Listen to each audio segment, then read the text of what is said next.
Let's take a look back at the weekend and look at some of the stakes performances that should play out in the various divisions going forward later this spring and into the summer. Obviously, the highlights on the weekend, journalism in the Preakness and Margie's Intention in the Black Eyed Susan, but undercard stakes featured going back to Friday.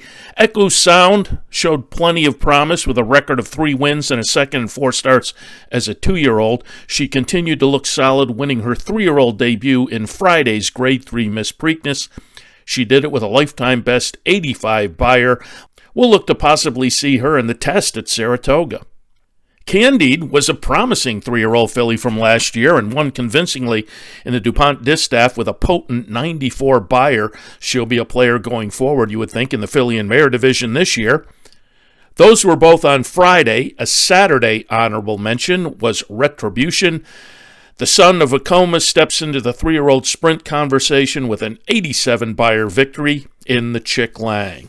Let's now move on to the top 5 we're looking at. The Sir Barton is annually a race for 3-year-olds on the Preakness undercard that features some late bloomers, up-and-comers, or previous good performers looking to rebound. Crudo for Pletcher, Bobby Flay and company with John Velasquez on board was very impressive in career start number 3 as one of those up-and-comers. His buyer was an unspectacular 84, but was a lifetime best buyer. Let's see where he winds up in his next start. Maybe Jim Dandy? Reagan's Wit was lightly raced with only 4 starts coming into the James Murphy this weekend. He comes out as a player in the subdivision of 3-year-olds on turf, winning by 3 lengths with a lifetime best buyer of 86. Fort Washington was solid in the stretch in the Grade 3 dinner party, getting his second graded stakes win in 3 starts this year as a 6-year-old. He tied his lifetime best buyer with a 98. Whitty improved his second-place finish last year in the McKay Turf Sprint with an impressive 94 buyer win with a big stretch kick.